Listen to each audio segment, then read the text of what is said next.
दारा दारा दारा दारा जब जे बाग करो वही जब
बात करूँगी। पता नहीं क्यों कैमरा हिल रहा है थोड़ा सा। गुड आफ्टरनून फ्रेंड्स, कैसे हैं आप लोग? और जैसे कि लारा का मैंने एक छोटा सा वीडियो बनाया था और देखा था 26 bodies found in seat, 49 still missing. ये आपका है बार्ज P305। ये ट्रेजेडी हुई है ताउकते की वजह से। और हम लारा मत करोगी, बात करने दोगी? ये देखे बहुत परेशान करती लारा। तो समझ नहीं आ रहा क्या बोलूं, तौकते का बोलूंगी, कोविड का बोलूं। हर एक के घर में मेरी सांख में थोड़ा सा इशू आ रहा है, समझ नहीं आ रहा क्या करूं। बेबस महसूस कर रही हूँ बहुत। पहली बार ऐसा हो रहा है। एक तो फादर इन लॉ की तबीयत भी ठीक नहीं है। मैं आज ब्लॉग बना तो रही हूँ गाइस, पर समझ नहीं आ रहा कि हम किस चीज के, आखिर हमारी गलती क्या है।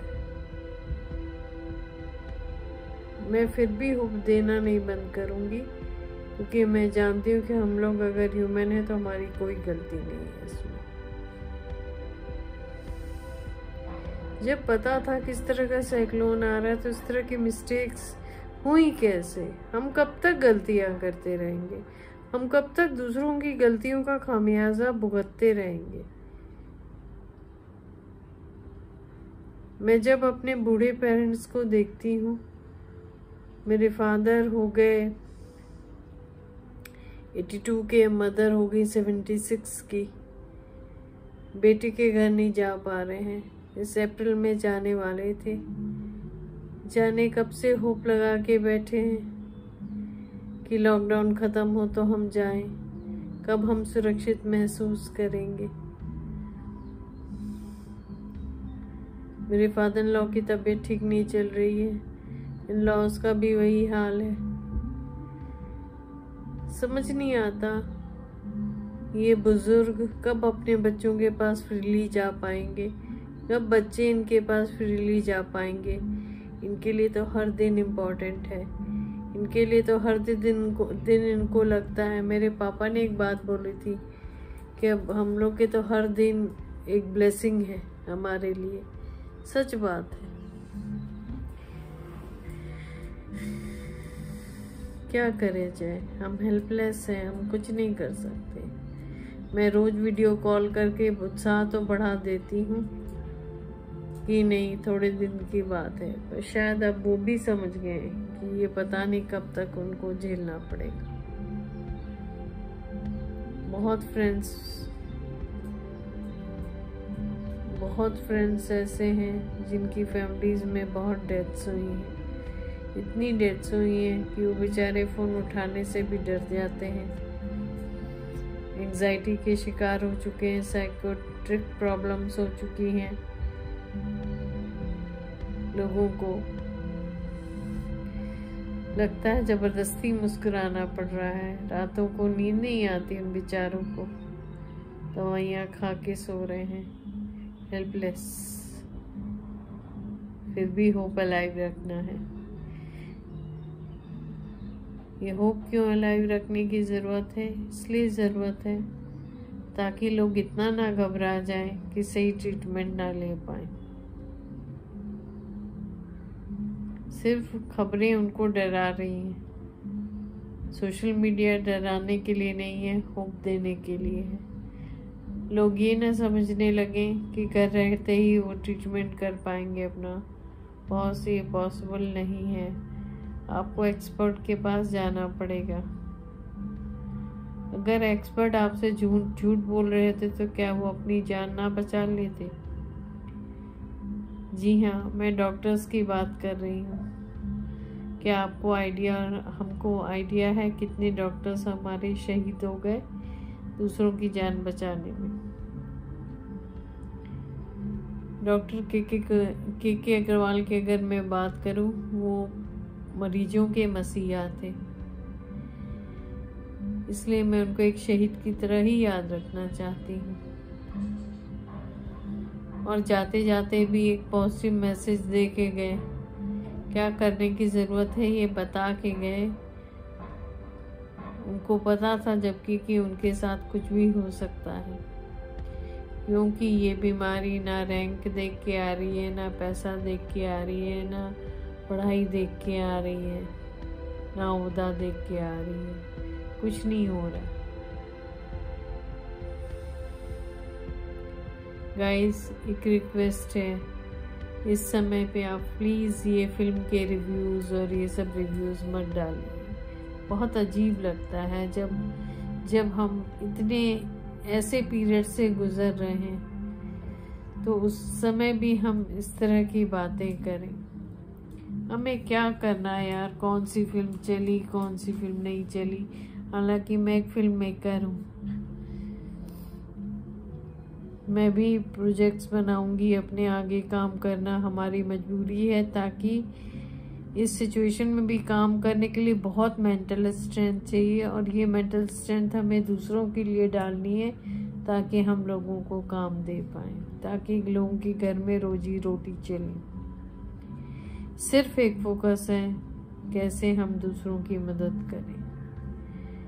कौन क्या कर रहा है, जो कर रहा है उसको करने दीजिए, हमें और आपको क्या करना है ये क्लियर होना चाहिए। हमने लोगों को होप देना है गाइस, हम लोगों की फ़ोन उठा के मदद कर सकते हैं वो करें, और हम सोशल मीडिया पे लोगों को प्लीज़ डराएं नहीं। हमने उन शहीद डॉक्टर्स को याद किया, क्या हमने ऐसे ब्लॉग्स बनाए कि हमने घर में दिए जलाए उनकी यादों में? क्या हम उनकी यादों में घर में एक दिया जला करके अपना नमन कर सकते हैं? दोस्तों, ये जो डॉक्टर्स ने मरीजों को बचाने के लिए उनकी जानें गई हैं, वो किसी बॉर्डर पे शहीद से कम नहीं है। इसलिए मेरी गुजारिश है कि डॉक्टर्स को शहीदों की तरह ही याद रखें। आखिरकार इनको ये भी तो कोविड का शिकार हुए किसी और की गलतियों की वजह से। अगर इनको ये सूत्र पता होता कि कैसे बचना है, तो क्या ये अपने को ही नहीं बचा लेते, अपने परिवार को ही नहीं बचा लेते? क्या इनके इमोशंस नहीं हैं? क्या इनकी फैमिलीज नहीं हैं? क्या इनके माता पिता नहीं हैं जो बुजुर्ग हो चुके? क्या इनके घर में एक इनकम सोर्स था वो बंद नहीं हो गया? क्या इनको अब नहीं देखना पड़ेगा कि ये घर कैसे चलाएं? गाइस, सबकी समस्या एक है, सबको होप चाहिए, सबको सलूशन चाहिए। इसलिए हारिए मत, हिम्मत रखिए, हम मिलते रहेंगे, बातें करते रहेंगे। आपके अगर मुझसे कुछ सवाल हैं तो मैं कोशिश करूँगी मैं सॉल्व कर पाऊँ। आप कमेंट सेक्शन में कमेंट्स अपने डाल सकते हैं। मैं स्मिता त्रिपाठी अब साइन ऑफ करती हूँ। Tata, bye bye, stay safe और सुरक्षित रहें, ये सबसे बड़ी ज़रूरत है इस समय।